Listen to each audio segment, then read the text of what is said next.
Ladies and gentlemen, seekers of truth and knowledge, welcome to an experience that will take you on a captivating journey beyond our world. Today we have a special treat for you as we sit down with the renowned Andromedan Contactee Alex Collier. Prepare yourself for a rapid-fire question and answer session that delves into the depths of cosmic wisdom and unveils the mysteries of the universe. As always, please remember to like this video and share it with your friends and family. That way, it gets seen by more truth seekers. Also, remember Alex hosts a live webinar 3 times a month on a Friday at 2 p.m. Eastern Time, so be sure to visit the link in the description for more information. But for now, here are today's rapid-fire questions and answers.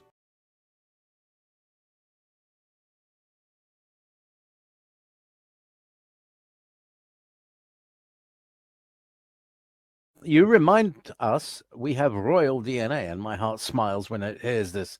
And I wonder, is our DNA part of our soul? Does it go with us when we rise to our next dimension? Or is it part of a current human existence and returns to Terra when our soul moves on? Thanks for all you do and bring so many. Much love, Bill, from you and sent to you. Okay, that's an interesting question. DNA is associated with the creation of physical matter, life, a suit, a bodysuit, an energy that manifests in the physical. That's where you have DNA. The soul itself imprints the DNA with your essence, who you are. So when you cross over, and whether you move into another dimension or not, your soul has recorded all that you are. This would include the DNA that represents the physical form you took in those particular lifetimes, whether it's human, whether it's off-world, whether it's reptilian or aquatic, it doesn't matter. All right, all those forms, life forms, are created through the process of your imprinting your DNA, the DNA of a physical form.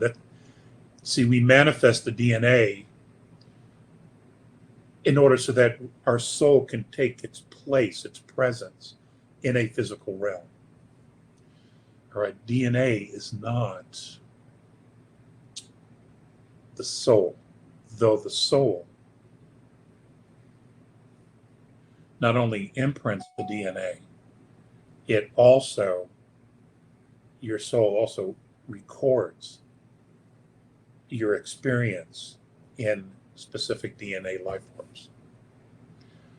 I hope that's clearer than mud. I do hope so. But you have to remember that a DNA is created through intent. Through intent, your intent. So, what comes first, the chicken or the egg? Well, it's the chicken. Okay, you're the chicken. We're the chickens.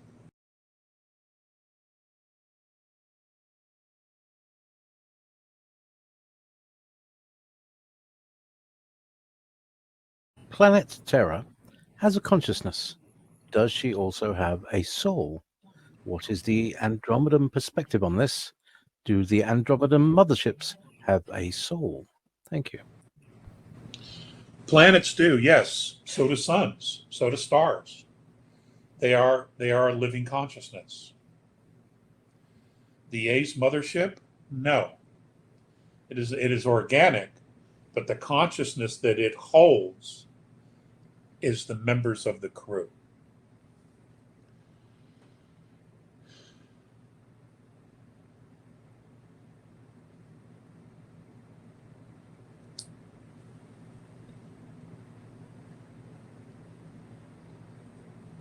That's my understanding of what it is. It is not a separate consciousness.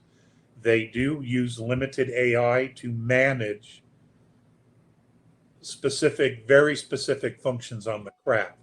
It doesn't make any decisions for anybody, but what it does is it maintains environmental and mechanical issues of the starships. The hull itself is organic. It is self-repairing based on the AI system, okay? But the consciousness that each ship holds is that of the crew. That's a good question. No one's ever asked me that in all these years. In all these years.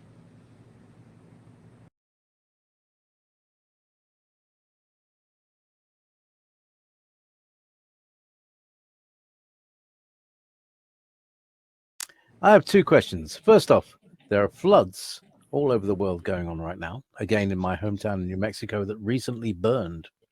It seems like far too many everywhere. Any idea on what this is about? It is really devastating the communities, contaminating the water, etc. Second question, can you speak more to the regressive walk-ins comment you made a few months ago, saying that it was beginning to be a problem?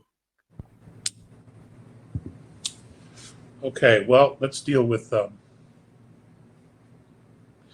weather. The weather's weird. And I'm not quite sure, frankly, if it's all manipulation or if it's the Earth's ecosystem adjusting to new frequencies. There is a lot of energy hitting us from our sun. And, as I told you, I don't know, a couple of months ago, the sun is going through a helium conversion. That changes frequency. That also changes the makeup of the sun. And the planets will adjust and are, in fact, adjusting to that. So I do not know if that's what the Earth is doing, and she is responding in such ways.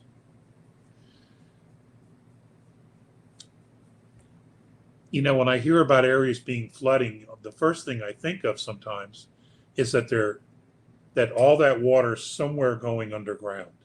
It's flooding tunnels. I don't know that that's true either, but we do know that some of that it does in fact happen, and that does a great deal of flushing out of shit.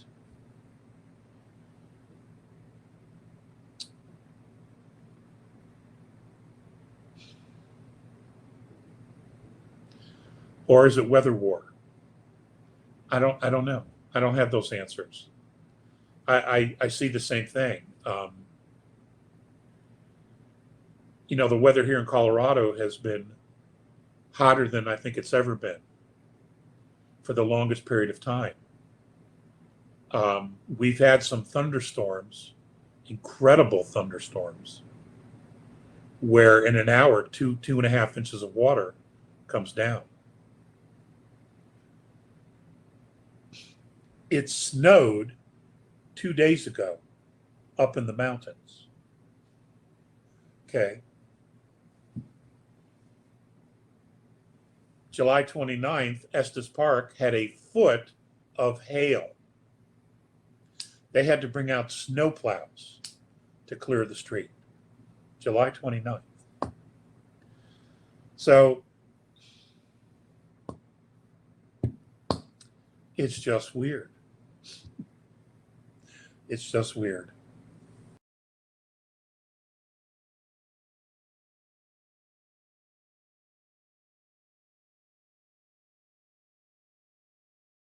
Alex, you may defer this question to Dr. Sala, but I'd really like to know your opinion.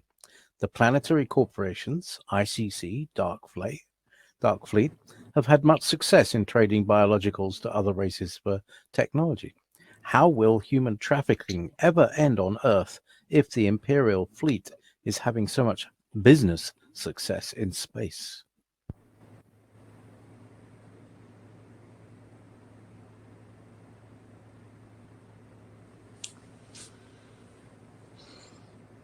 I believe that the plan to destroy that business model is to implode third density.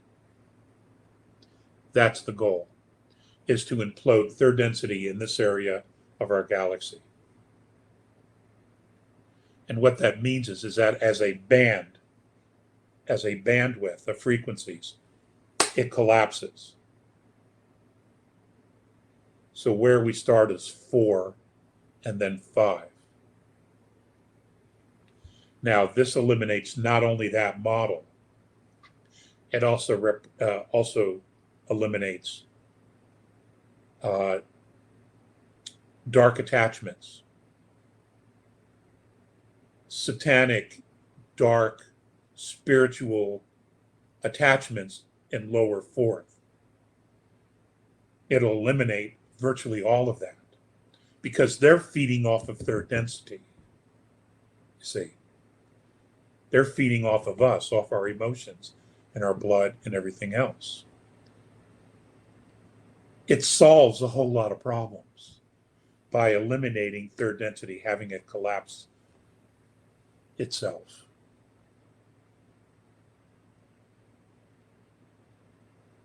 There's no food source. There's nothing. It's now a void. And if you collapse third density, that entire consciousness is gone. It no longer exists. It's like God taking an eraser.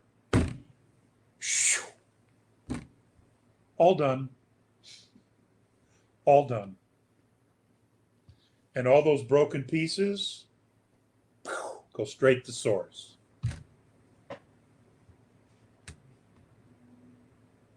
They go straight to source, where they get reset. They get their tune-up.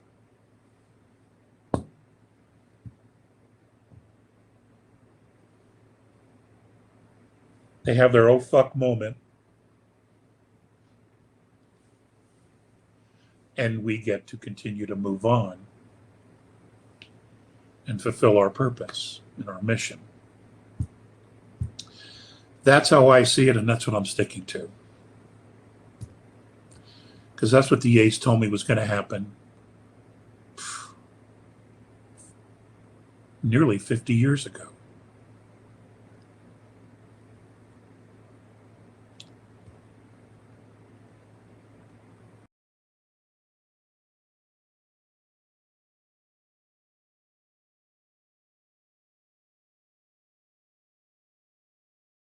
Alex, I'd like to ask you what you might know about farming technology. Oh, farming technology that may be a part of our future, asks Averill Heath. Well, you know, I'm not a farmer. I have some ficus trees and some Norfolk pines in my bedroom that I grow and I tend to.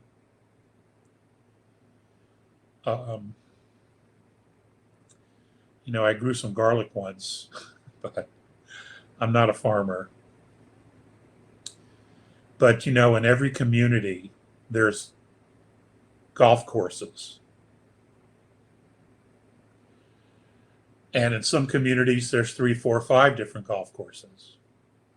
You keep one open, maybe, and then you turn the others into community farms. Everything you need is there. They might need some fertilizer, but, you know, you use local manure.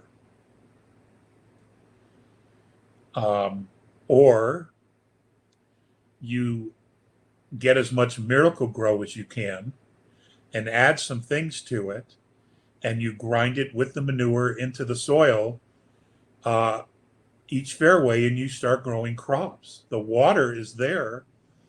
The irrigation system is already there. It makes sense, and the community tends to it. and we start growing our food as quickly as possible. Now, for those areas that get cold and have winter, there are platforms and indoor growth systems where you can grow a significant amount of food indoors. There are definitely ways to do this. I don't know if we can do something like that, like ASAP. This could be a very difficult winter for a lot of people. But come springtime, I think we will have a handle on it. We'll know exactly what to do so we don't get caught in this position again. But, that's why you make sure your pantry's full. You buy as much canned vegetables and goods and beans and things like that when they're on sale. You buy cases so you have backup. You buy, food storage. Some people will go the MRE route. I didn't care for that shit long ago, and I still don't. It's just, but it's better than nothing. So you do what you have to do. You work together as a community. But I have a feeling that this winter could be difficult for some folks. But there is plenty of food storage. The government's been storing food forever. National Guard centers have food storage. Corporations have food storage. Walmart has food storage. We all have to we have to work together. Because if we can drop all the political bullshit, we're brothers and sisters. We're neighbors. We're family. End of story, period. So, we have to figure out what really matters. And political beliefs, all that shit needs to be dropped. Because all of us have been lied to. All of us have been manipulated. In this country, the Republicans are just as bad as the Democrats. They've all sold out. They've all sold out. So what matters? We the people matter. We the people. So we have to figure it out. If they can control the weather, well, goddamn it, make it rain. Just stop this bullshit. Just make it rain.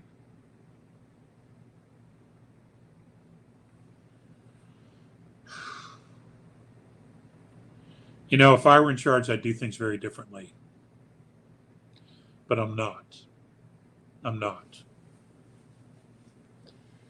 But if I were in charge, the first thing I would have done was go turn on my Dragonfly, because I'd remember where it is. I would turn it on and, I'd have to give Space Force a heads up. Hey, I'm going to go take out this place. I'm going to go take out this place because I know who's there and I know what they are. And I'm just going to go fucking take them out.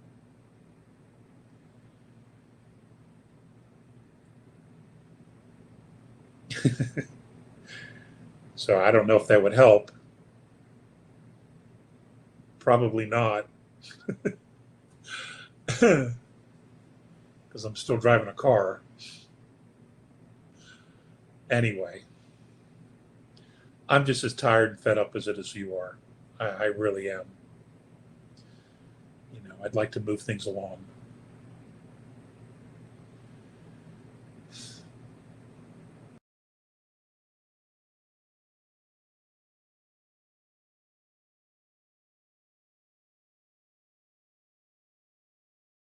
Hello, thank you for doing you. Appreciate it. Why hasn't a planet been able to ascend with its people before? Why are we the first ones? Yeah, that's a good question. That is a good question. Yeah. I don't have an answer. I've contemplated that for 35 years. Does that mean? And I have to tell you, seriously, I've asked that question 10, 12 times. And when I ask that question, more and A will deflect it and go into a whole nother conversation with me. And when I bring it back, he will do that as well. He will deflect that question into another conversation. And the last time I asked it, he just simply looked at me, smiled, and said, "It isn't time for that answer."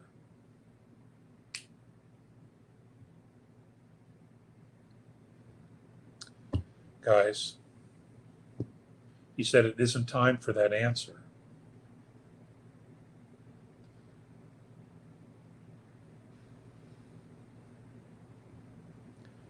And yet that's exactly where we're all going.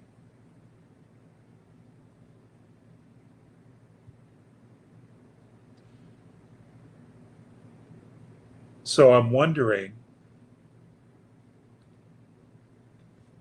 if we're meant to come to that answer ourselves.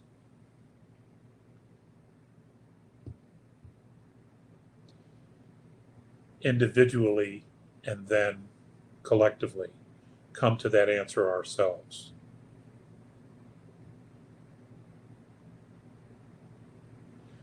Maybe that's why there is such a unique and diverse collection of soul groups from all the known dimensions in our holographic universe here at this time.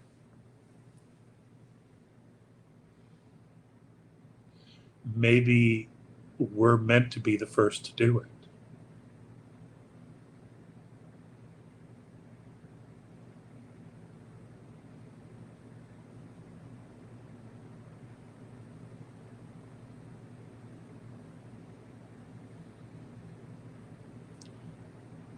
You know, there's a part of me that totally resonates to that.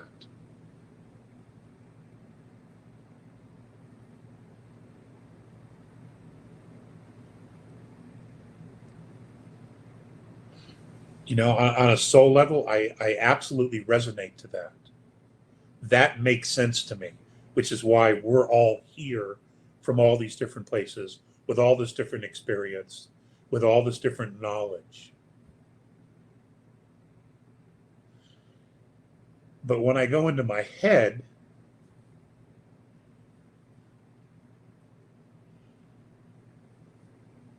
I get confused.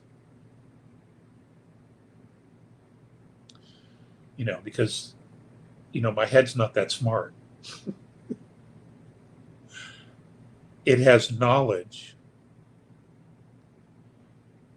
but it doesn't have soul experience. I don't know how else to explain it.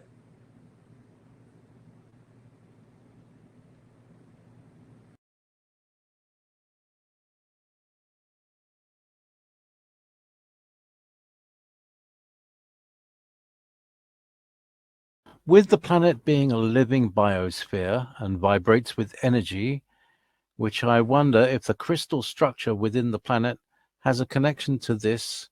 Why is gold always found next to quartz, and what the connection may be? Oh, that's interesting. Well, my understanding is that the reason gold forms near quartz is that gold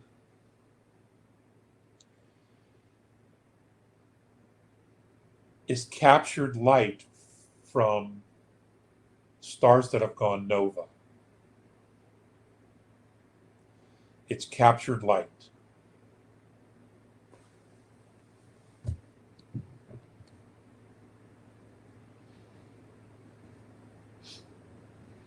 Think about that.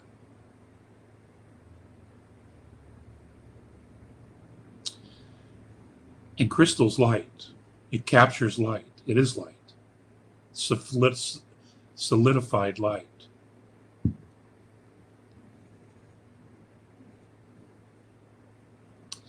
We are made of stars. We are made of stars.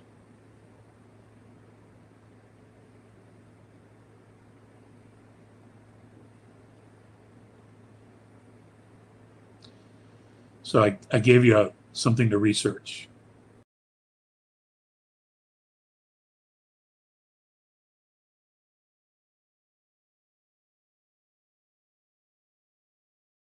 My question is regarding all the UFO activity we are seeing. I've looked at them numerous times through infrared binoculars, as you suggested. I'm wondering, how do we know if this is benevolent extraterrestrial activity and not visuals from within Terra, such as Dark Fleet or our own space programs showing themselves to prepare us for a fake invasion? I'm not sure if this is a viable question, but I keep wondering. What are your Okay. thoughts? Okay. No, that's a good question. It's a really good question. You should assume that it's either our space force ourselves, or benevolent. The Dark Fleet is either on board and has gone to the light, or they're at the bottom of the ocean feeding sharks and other things. You follow me? Our atmosphere, the area around Earth, is locked down. I do not see a fake alien invasion at all happening. I just don't see it. There's literally no reason to do such a move. And there is a lot of talk about a solar flare, something that would harm the Earth or harm humanity because of a solar flare.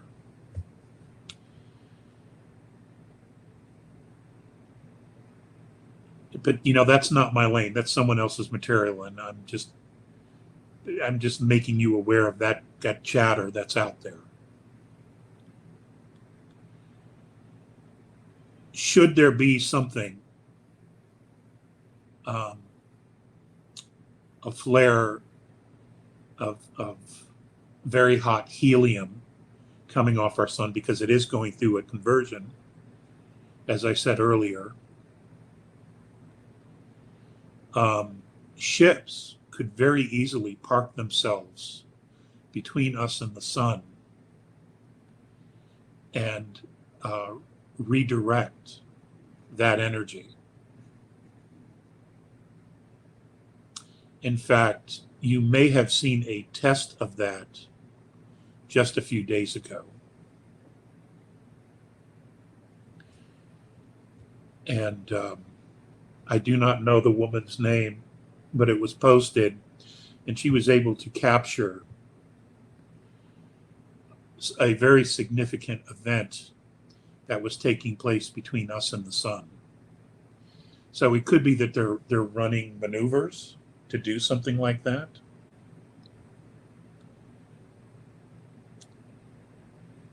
But instead of focusing our consciousness on anything like that,